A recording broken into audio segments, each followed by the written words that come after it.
Hello friends, मैं हूं अनुपम शर्मा और आज हम कर रहे हैं production possibility curve and central problems of an economy, कैसे इससे सॉल्व होता है। उत्पादन संभावना वक्र और अर्थव्यवस्था की केंद्रीय समस्याएं। ये माइक्रो इकोनॉमिक्स का लेसन है हमारा फर्स्ट, और इसमें हम करेंगे definition of production possibility curve पहले करेंगे, production of possibility curve and central problems of an economy कैसे सॉल्व होती हैं, अपॉर्चुनिटी कॉस्ट या अवसर लागत, और एमआरटी प्रतिस्थापन की सीमांत दर। तो एमआरटी है मार्जिनल रेट ऑफ सब्स्टिट्यूशन या ट्रांसफॉर्मेशन। तो अब हम कर रहे हैं प्रोडक्शन पॉसिबिलिटी टेबल के बारे में बात कर रहे हैं, फिर इसको हम वक्र से भी समझेंगे। तो सबसे पहले तो हमें ये जानना है कि प्रोडक्शन पॉसिबिलिटी टेबल या कर्व होता क्या है। देखिए, हमने जब central problems of an economy की थी पिछले हमारे वीडियो में, तो हमने जाना था कि रिसोर्सेज लिमिटेड है और इन लिमिटेड रिसोर्सेज में ही कोई भी इकोनॉमी प्रोडक्शन कर सकती है। अब अगर आप इस टेबल से देखें, अभी क्योंकि हमारे पास वैसे तो हज़ारों गुड्स एंड सर्विसेज का प्रोडक्शन होता है, लेकिन हम क्योंकि ये टेबल में कर रहे हैं, बाद में कर्व में करेंगे, तो हम ये मान लेते हैं कि सिर्फ दो ही गुड्स का प्रोडक्शन हो रहा है। यहाँ वीट लैक्स में दिखा रहे हैं, लैक्स टन, और गन्स लगा रहे हैं 1000। ठीक है। अब क्या है कि क्योंकि लिमिटेड रिसोर्सेज हमने करा, मान लीजिए हमारे पास 1000 करोड़ है, अगर सारे रिसोर्सेज यहाँ लगा दिए तो 15,000 गन्स मिलेंगे, लेकिन वीट मिलेगा 0। लेकिन ऐसे तो हो नहीं सकता, हर कंट्री को सिर्फ गन्स से तो गुजारा नहीं होगा, वीट भी प्रोडक्शन करना है। तो कुछ रिसोर्सेज यहाँ से शिफ्ट करके यहाँ ले आएंगे, तो वीट का प्रोडक्शन 1 हो गया, 1 लाख टन, और ये घट गया यहाँ से 14 हो गया। तो ये क्या समझ में आया कि रिसोर्सेज लिमिटेड है, अगर यहाँ से यहाँ बढ़ाना है तो यहाँ पर कम करना पड़ेगा। आगे बढ़ते हैं, अगर हम माने कि 2 लाख टन चाहिए, तो यहाँ से 14 से फिर हमें यहाँ से रिसोर्सेज शिफ्ट करने पड़ेंगे और ये आ जाएंगे 12 पे। इसी तरह से 9 पे आ गए। जैसे जैसे वीट का प्रोडक्शन बढ़ेगा, हमें इसके प्रोडक्शन को कम करना पड़ेगा। तो एक तो हमने ये एज्यूम किया है इसमें कि resources are given, resources are fully utilise, सारे रिसोर्सेज का इस्तेमाल कर लिया गया है और टेक्नोलॉजी जो है वो कांस्टेंट है। अब इस हिसाब से अगर हम यहाँ थे, मान लीजिए यहाँ पर गन्स हो रही थी और हम यहाँ पर आ गए, तो गन्स की जो हमने प्रोडक्शन को कम किया है, हमेशा याद रखना कि जो प्रोडक्शन को कम किया गया है वो अवसर लागत है या अपॉर्चुनिटी कॉस्ट है, किसकी? गेहूं के उत्पादन को बढ़ाने की। तो जो लॉस इसमें हुआ है दैट इज अपॉर्चुनिटी कॉस्ट, हमेशा याद रखें।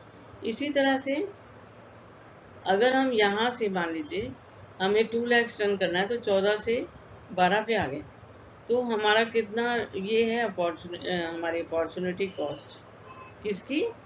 इसकी जो लॉस हुआ है वो अपॉर्चुनिटी कॉस्ट है। इसी तरह से हम नीचे आएंगे तो 3 का लॉस हो रहा है यहाँ पर, फिर 4 का और 5 का लॉस हो रहा है। तो एक ध्यान से अगर टेबल को देखें तो पहले देखिए, पहले यहाँ पर 1 यूनिट के लिए 1 घटाया था, फिर दूसरी यूनिट जब हमने यहाँ बढ़ाई तो 2 यूनिट हमें निकालनी पड़ी, तीसरी पे 3 यूनिट, 4 पे 4 यूनिट और 5 पे 5 यूनिट। तो ये कहलाता है मार्जिनल रेट ऑफ सब्स्टिट्यूशन, और ये लगातार बढ़ रहा है, 1 2 3 4 5, ये बढ़ रहा है।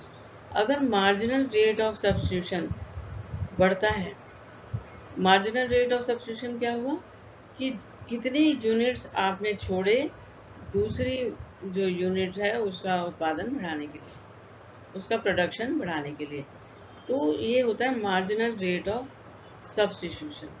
तो अब यहाँ पर अगर आए तो अगर 1 घटाया था तो 1 1/1 था, यहाँ 2 घटा दिए थे 2/1 था, फिर 3/1 था, ऐसे। तो इसका मतलब हम जो मार्जिनल रेट ऑफ सब्स्टिट्यूशन जो है वो बढ़ रहा है। कभी अगर सेम रहे, मान लीजिए वहाँ पर 1 यूनिट, यहाँ 1 यूनिट, यहाँ 1 यूनिट, फिर यहाँ भी 1, अगर सेम रहे सेम अमाउंट यहाँ से यूनिट घटा के यहाँ पर सेम हो तो फिर वो कांस्टेंट रेट ऑफ सब्स्टिट्यूशन हो जाता है। और अगर बाय चांस कभी 1 से भी कम हो, 1 से भी नीचे चला जाए तो फिर वो जो है कांस्टेंट नहीं रहता, falling marginal rate of substitution हो जाता है। अपॉर्चुनिटी कॉस्ट मैंने आपको बता दी है।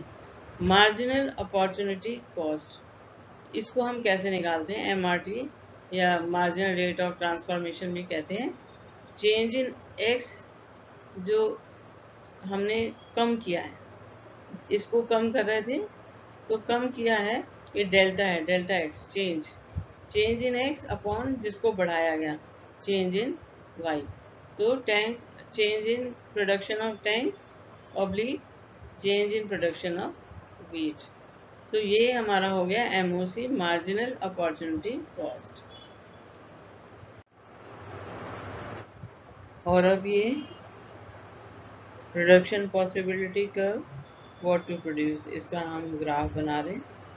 तो ये PP है, प्रोडक्शन पॉसिबिलिटी कर्व PP है। और इसका मतलब क्या होता है, आपको पहले भी बोला था कि ये दो कॉम्बिनेशन बता रहा है गुड्स एंड सर्विसेज के, जो कि कोई कंट्री प्रोड्यूस कर सकती है। तो हमने लिया है, क्योंकि ग्राफ है, गन्स एंड वीट को हमने ले लिया है। और डिफरेंट पॉइंट्स बता रहे हैं कि क्वांटिटी कि कितना गन्स प्रोड्यूस कर सकता है और कितना वीट प्रोड्यूस कर सकता है।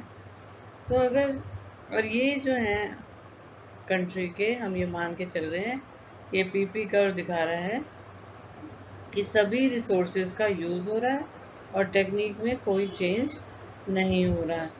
अगर सारे रिसोर्सेज को यहाँ पर लगा दें तो क्या होगा, वीट जो है वो 0 हो जाएगा और गन्स जो है ये 15,000 है, हमने दिखाई थी आपको टेबल में। और अगर सारे रिसोर्सेज वीट पे लगा दें तो गन्स का प्रोडक्शन 0 हो जाएगा। लेकिन कोई भी कंट्री सिर्फ वीट और सिर्फ गन्स नहीं प्रोड्यूस कर सकती, तो कोई ना कोई कॉम्बिनेशन होगा। तो फॉर एग्जांपल हम लेते हैं कि कंट्री जो है C पॉइंट पर है, तो वीट जो है वो 2 यूनिट्स यानी 2 लाख टन्स हो रहे हैं। और अगर इसका पॉइंट देखिए यहाँ पर, तो गन्स 12,000 हो रही हैं। अब अगर कंट्री को वीट का प्रोडक्शन C पॉइंट से D पे जाना है, यहाँ आ जाता है, यानी 1 यूनिट बढ़ गया है, तो क्योंकि रिसोर्सेज लिमिटेड है तो इसलिए गन्स का प्रोडक्शन आ गया 9 पे। तो ये है गेन और ये है लॉस, और जो लॉस है ये कहलाता है अवसर लागत।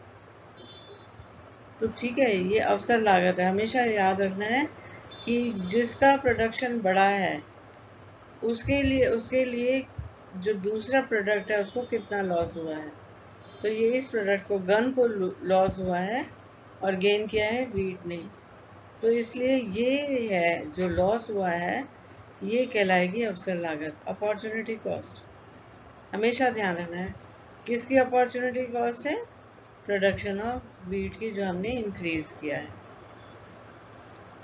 दूसरा, हमने जब टेबल देखी थी तो MRT के बारे में बात करी थी, रेट ऑफ सब्स्टिट्यूशन या ट्रांसफॉर्मेशन।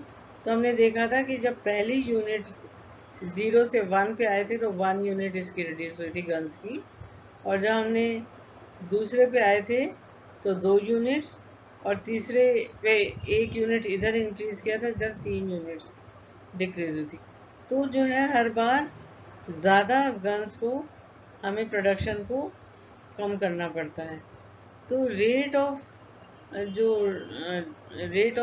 MRT है, यानी मार्जिनल रेट ऑफ सब्स्टिट्यूशन है, प्रतिस्थापन दर है, वो ज़्यादा है, हर यूनिट पे ज़्यादा है। पहली यूनिट पे 1 थी, यहाँ हमने 1 बढ़ाया था, दूसरी यूनिट पे 2 यूनिट कम कर दी, 14 से 12 आ गए, और तीसरी यूनिट पे 12 से 9 आ गए, यानी 3 यूनिट। तो ऐसे इसको कहते हैं मार्जिनल रेट ऑफ सब्स्टिट्यूशन बढ़ता हुआ है, इंक्रीजिंग है। तो उसमें जो इसका शेप होता है PP का, वो कॉनकेव होता है, ठीक है।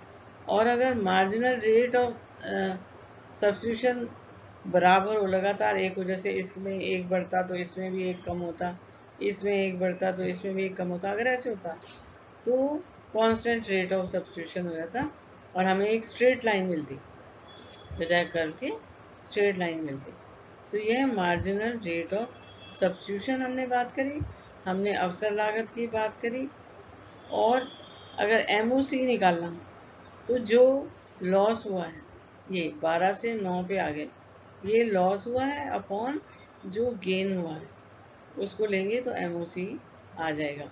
ठीक है, अब हम ले रहे हैं कोई पॉइंट, अगर यहाँ है तो ये अनअटेनेबल है, मतलब हम इसको अचीव नहीं कर सकते क्योंकि हमारे पास रिसोर्सेज नहीं है। ये वाले जो है ये अटेनेबल है, आप किसी भी इस वक्र पे कहीं भी आ सकते हैं, इस कर्व पे कहीं भी आ सकते हैं। और ये जो है ये दिखा रहा है कि अंडर एम्प्लॉयमेंट रिसोर्सेज है, हम लोग सभी रिसोर्सेज का इस्तेमाल नहीं कर रहे हैं। और इस स्लाइड पर हम कर रहे हैं how to produce and for whom to produce. अगर पीपी कर्व ये है और मॉडर्न टेक्निक आ गई तो इसका मतलब ये टेक्निक में चेंज होने से, हमने पहले कहा था कि टेक्निक में हम एज्यूम कर रहे हैं कि टेक्निक में कोई चेंज नहीं हुआ है, लेकिन अगर हम देखेंगे टेक्निक में चेंज आ गया है, मॉडर्न टेक्निक का यूज़ हो रहा है, बड़ी बड़ी मशीनें, लैपटॉप और हर फील्ड में टेक्निक में चेंज हुआ है, तो रिसोर्सेज बढ़ जाएंगे और पीपी वक्र हो जाएगा P1 ये राइट को शिफ्ट हो जाएगा। और फॉर होम टू प्रोड्यूस, इसमें भी अगर कंट्री रिच लोगों के लिए प्रोड्यूस करती है तो सेविंग्स ज़्यादा होंगी, इन्वेस्टमेंट ज़्यादा होगी, प्रोडक्शन ज़्यादा होगा और रिसोर्सेज ज़्यादा होंगे, तो ये शिफ्ट कर जाएगा राइट को। और अगर पुअर के लिए होगा तो सेविंग्स जो है कम हो जाएंगी, इन्वेस्टमेंट कम होगी, प्रोडक्शन भी कम होगा, तो इसलिए ये शिफ्ट हो जाएगा लेफ्ट की तरफ। तो बच्चों, अगर आपको मेरा ये वीडियो पसंद आया हो तो लाइक और शेयर करें, सब्सक्राइब करें और बेल आइकन का बटन ज़रूर दबाएं। Thank you.